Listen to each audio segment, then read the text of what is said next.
Morning students. In exercise 1.4 there is rational numbers. Rational numbers कितने तरीके के होते हैं? देखो हमारे एक जो नंबर्स हैं वो क्या है कि दो तरीके के होते हैं, एक तो रैशनल और एक इरेशनल रियल नंबर्स होते हैं। इसमें हमें रैशनल नंबर्स करने हैं इस एक्सरसाइज में। रैशनल नंबर दो तरीके के होते हैं, एक तो टर्मिनेटिंग डेसिमल एक्सपेंशन और दूसरा होता है non terminating decimal expansion. Terminating decimal expansion क्या होता है? जब हम उसको डिवाइड डिनोमिनेटर से करते हैं, रैशनल नंबर को न्यूमरेटर को डिनोमिनेटर से डिवाइड करते हैं, तो कहीं ना कहीं किसी भी पोजीशन पर आकर वो जो रिमाइंडर है वो जीरो आ जाता है। ठीक है, और अगर वो नॉन टर्मिनेटिंग है तो रिमाइंडर जीरो नहीं आता और क्वोशिएंट में जो है डिजिट बार बार रिपीट होता चला जाता है, तब वो क्या कहलाता है? Non terminating but repeating decimal expansion. तो अगर हमें without actual division if we have to check whether the rational number is terminating or non terminating, तो हमें सिर्फ क्वेश्चन इसको सिर्फ आपको डिनोमिनेटर को देखना है। डिनोमिनेटर में अगर फैक्टर आके 2 या 5 या दोनों आते हैं तब तो ये टर्मिनेटिंग डेसिमल एक्सपेंशन है, अदरवाइज ये क्या है? नॉन टर्मिनेटिंग डेसिमल एक्सपेंशन है। तो हमने सिर्फ क्या करना है? डिनोमिनेटर के प्राइम फैक्टराइजेशन करना है। जैसे मैं आपको बता रही हूँ प्राइम फैक्टराइजेशन ऑफ, जैसे इसमें first question first part,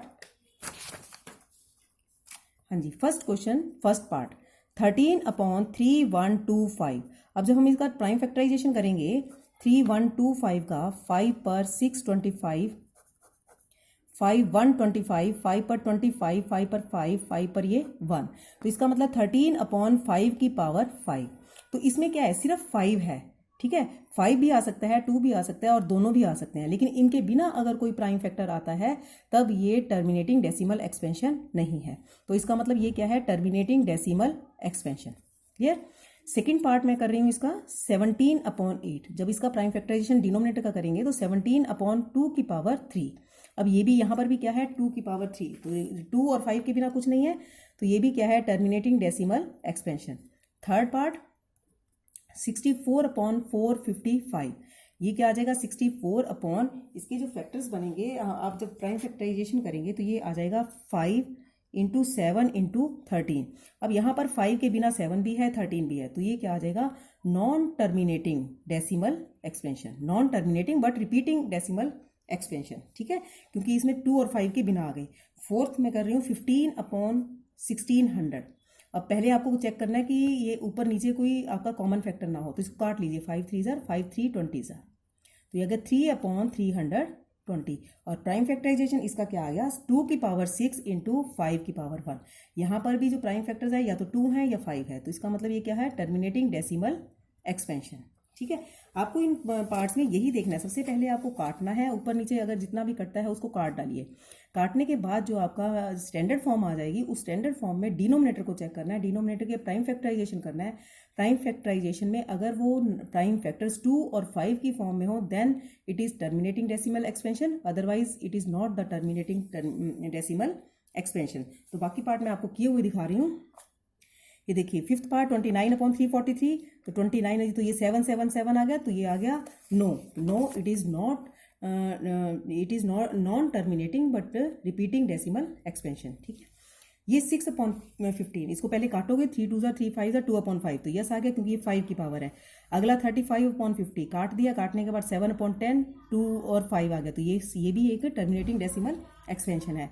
similarly 77/210, तो ये भी आ गया 11/2 × 3 × 5, बट ये नो, बिकॉज 2 और 5 तो ठीक है but 3 is one of the prime factors, so it can not be terminating decimal expansion.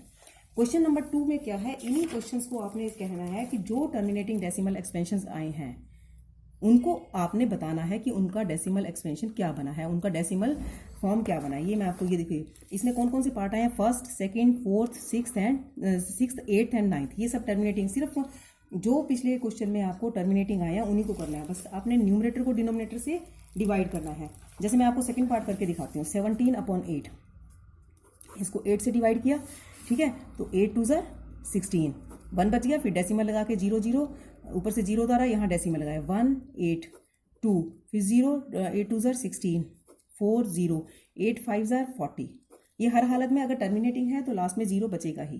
ठीक है, तो इसका डेसिमल एक्सपेंशन आ गया 2.125। इसी तरीके से आपको जितने भी टर्मिनेटिंग डेसिमल एक्सपेंशन हैं उनको आपने करना है, ये डेसिमल एक्सपेंशन करके दिखाना है। जो नॉन टर्मिनेटिंग है उनको छोड़ देना है। ठीक है, अब आ जाइए question number 3। The following real numbers have decimal expansions as given below, in each case decide whether they are rational और नॉट। आपको ये बताना कि रैशनल है या नहीं है, और अगर ये रैशनल है तो उनके प्राइम फैक्टर्स के बारे में बताओ कि क्यों के, यानी कि डिनोमिनेटर के प्राइम फैक्टर्स बताने हैं आपको। देखिए फर्स्ट पार्ट ये 43 पॉइंट समथिंग है, ठीक है, इसको हमने डेसिमल रिमूव किया तो ये 1 इंटू जीरोज 9 जीरोज आ गई, यानी कि हम अगर इसका प्राइम फैक्टराइजेशन करें डिनोमिनेटर का तो 2 की पावर 9 और 5 की पावर 9 आ जाएगा, ठीक है। तो इसका मतलब क्या हुआ कि अगर टर्मिनेटिंग डेसिमल एक्सपेंशन है तो क्या होगा, डिनोमिनेटर के जो फैक्टर प्राइम फैक्टर्स बनेंगे वो तो या तो 2 की पावर बनेंगे या 5 की पावर बनेंगे। Is it clear? नेक्स्ट है सेकंड पार्ट। सेकंड पार्ट में 0 पॉइंट, ये देखिए ये रैशनल नहीं है, क्योंकि देखो ना तो यहाँ 1 2 0 1 2 0 0 1, यहाँ पर एक बार जीरो थी, यहाँ पर 2 बार जीरो है, यहाँ पर 3 बार जीरो है, तो इसका मतलब क्या है कि digits are not repeating, so it is not rational, it is non terminating and non repeating also, क्योंकि अगर रिपीटिंग हो जाता तो ये बन तो डेसिमल वो आपका रैशनल नंबर बन जाता है, ठीक है। नेक्स्ट है दिस वन 43.1, इसके ऊपर बार लगा हुआ है। बार लगने का मतलब क्या होता है, जैसे 43.1 2 3 4 5 6 7 8 9, इसके ऊपर बार लगा। बार का मतलब क्या है, आपने 9th क्लास में पढ़ा है, 1 2 3 4 5 6 7 8 9, फिर 1 2 3 4 5 6 7 8 9, और ये ऐसे ही रिपीट होता चला जाता है। तो इसका मतलब क्या है कि ये टर्मिनेटिंग नॉन टर्मिनेटिंग तो है बट रिपीटिंग है, सो इट इज़ रैशनल। इसका मतलब ये भी क्या हो गया, रैशनल, ठीक है। तो इसमें आपको सिर्फ इतना ही बताना है कि कौन से रैशनल है और कौन से इरेशनल है। ये इरेशनल है, ये रैशनल है, बट क्या है, नॉन टर्मिनेटिंग। अब ये जो टर्मिनेटिंग है उसके क्यू के फैक्टर्स बना के हमने आपको दिखा दिया कि ये किस तरीके से आपके क्यू के इसके फैक्टर्स 2 की पावर में या 5 की पावर में होते हैं, ठीक है। ये आपकी जो है एक्सरसाइज 1.4 थी। इसमें आपको नट शेल क्या है, rational numbers terminating decimal expansion और नॉन टर्मिनेटिंग है तो डिनोमिनेटर का प्राइम फैक्टराइजेशन जो होगा वो सिर्फ 2 की पावर्स होगा और 5 की पावर्स होगा और दोनों की होगा। अगर इनके बिना एक भी अगर अलग से फैक्टर आता है other than 2 and 5 then it is non terminating decimal expansion, ठीक है। ये सारे पार्ट्स आपको करके दिखाए हैं। Now you can complete your exercise 1.4। तो complete exercise number 1.4. Thank you.